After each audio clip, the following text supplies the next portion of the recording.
Scripture passage this morning comes from the New Testament, the first letter to the Thessalonians. I'll be reading chapter 2, verses 1 through 8. You yourselves know, brothers and sisters, that our coming to you was not in vain. But though we had already suffered and had been shamefully mistreated at Philippi, as you know, we had courage in our God to declare to you the gospel of God in spite of great opposition. For our appeal does not spring from deceit or impure motives or trickery, but just as we have been approved by God to be entrusted with the message of the gospel. Even so, we speak, not to please mortals, but to please God who tests our hearts. As you know, and as God is our witness, we never came with words of flattery or with a pretext for greed, nor did we seek praise from mortals, whether from you or from others, though we might have made demands as apostles of Christ. But we were gentle among you, like a nurse, tenderly caring for her own children. So deeply do we care for you that we are determined to share with you not only the gospel of God, but also our own selves, because you have become very dear to us. May God add a blessing to this reading. Thanks be to God.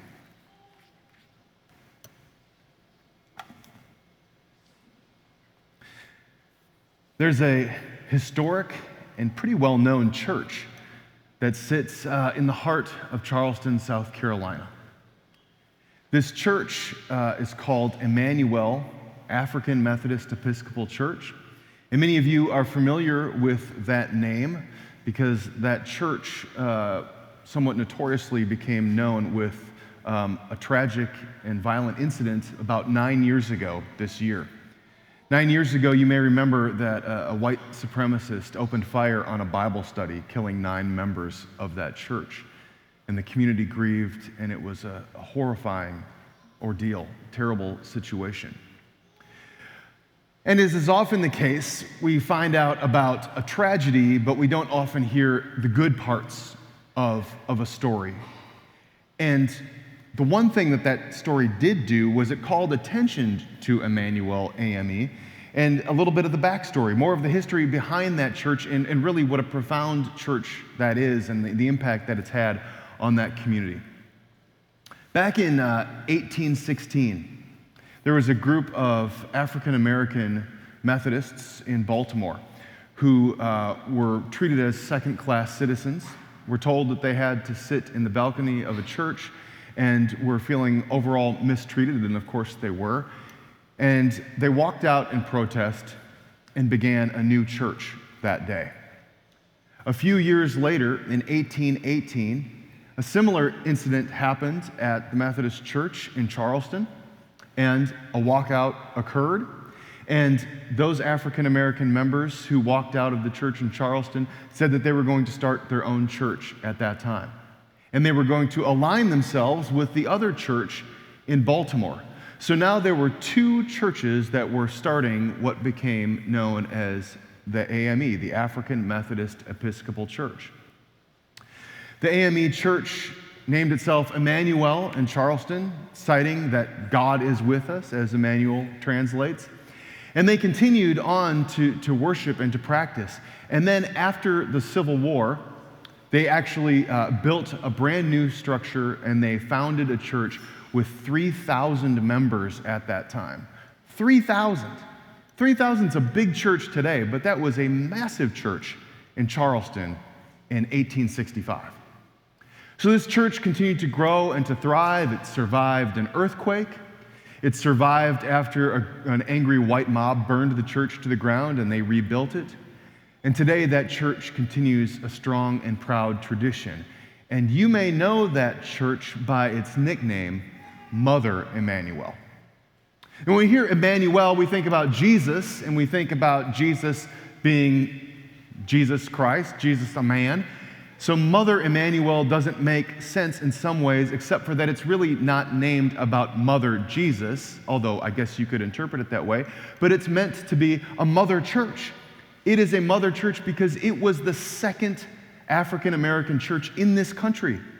It was the first African American congregation in the South, and it continues to be a church whose legacy, whose membership, whose ministry programs continue to reverberate throughout the community and the region, planting multiple other churches and other outcroppings of ministry and outposts of people of faith doing the work of Jesus Christ in the world today. And therefore, that church is looked upon as a mother congregation. Mother Emmanuel African Methodist Episcopal Church is its name. This idea of a church being like a mother is not a new idea. Actually, it's been around for a long time. There's a few biblical references to it, one that I read a moment ago, and we'll dive into that in just a minute. But there are other ways that we sometimes talk about the church in mothering language. For example, a lot of the writings of the New Testament refer to the church as the bride of Christ. That image is very clear, especially in the book of Revelation.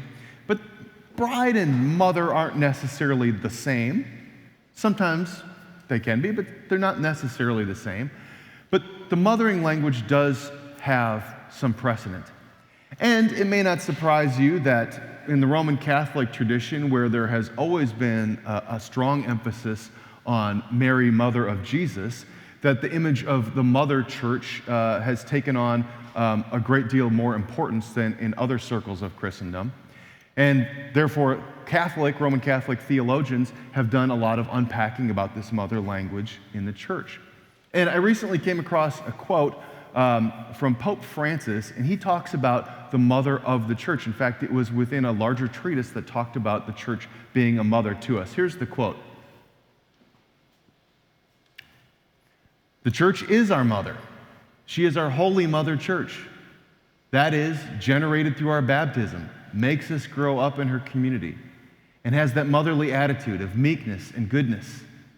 Our Mother Mary and our Mother Church know how to caress their children and show tenderness. To think of the church without that motherly feeling is to think of a rigid association, an association without human warmth, an orphan." When Paul is writing to the Thessalonians, remember that this is one of the many letters of the New Testament. Paul went out on several different, what are called missionary journeys. And he would take that message that he was compelled to preach, the good news of Jesus Christ, and he went all throughout the region of the Mediterranean. In fact, he had designs on going as far away as Spain, and maybe would have made it had his life not been cut short. But he made it as far away as Rome. He was in Greece. He was in modern-day Turkey. He was in Syria. He was in Lebanon. And of course, the area we would call today Palestine and Israel. And so Paul is preaching this message, and he goes to a place that is today in modern-day Greece, known today as Thessaloniki, but in Paul's time it was Thessalonica. And Paul visited those people, and he sought to create a new church there, or a birth of a congregation. He wanted to share the good news, and so Paul would go from village to village and town to town, and particularly to places where he thought that there were people that were going to be receptive as an audience to this message. He would start by going into the synagogues, and he would talk to them about how in this long trajectory of God's involvement in the life of the chosen people, it has led us to this point where now the next step in this faith development is the embracing of God's Son, Jesus. And so he'd take this message into the synagogues, and he would share it with the people, and many of them were excited to hear it, and others were very much resisting to it. And as he mentions in the first verse of this reading that I did today, Paul found that he was very much mistreated in Philippi, which is just east of Thessalonica. And while he was there, he met people that were so resistant to the message that they were maybe going to come after him and his followers and demand their lives. But he eventually gets to Thessalonica, and he's sharing this message, and he leads the people, some of them, to become believers.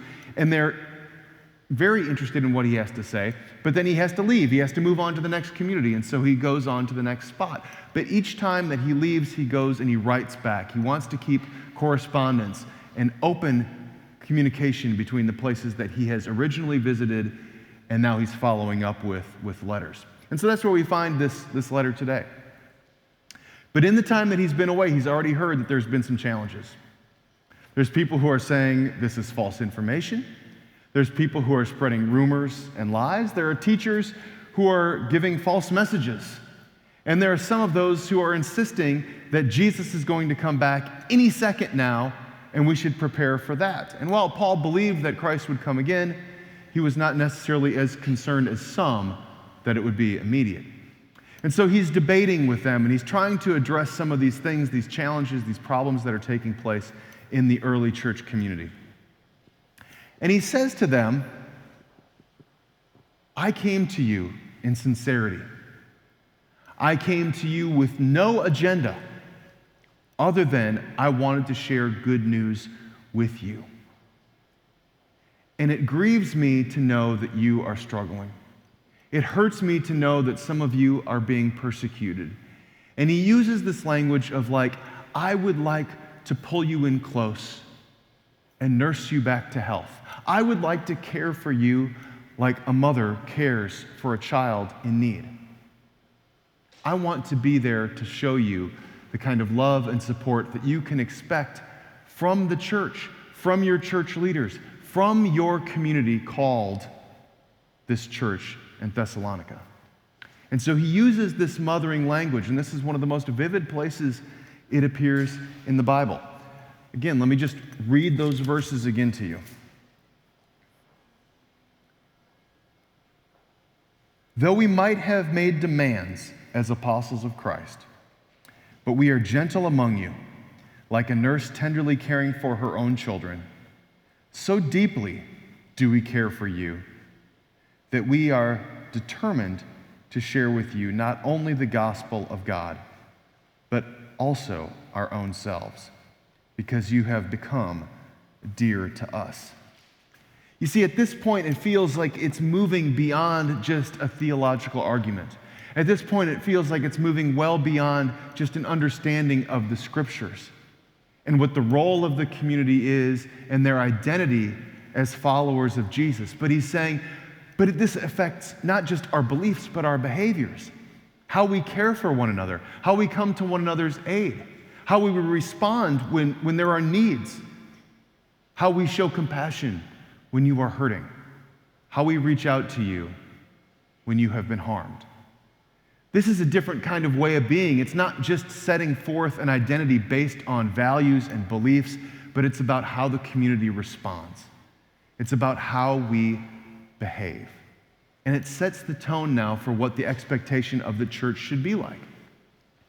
But it's not just all warmth and coddling either. He says that there were demands made of you, but this is because we love you. And today in the church, it's the same way. We don't get together just for mushy love, right? But we come together because we want to grow. We want to be stretched. We want to learn more. We want to be challenged. We want accountability. And so it's a both and kind of a thing. It's we demand these things of you, but we also want to show you compassion and love as well.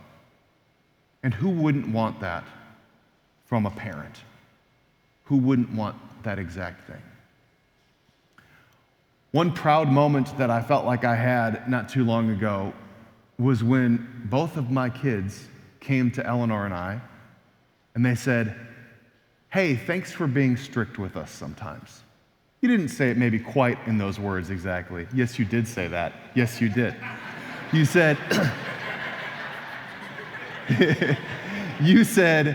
you said something to the effect of, we're grateful that there are expectations.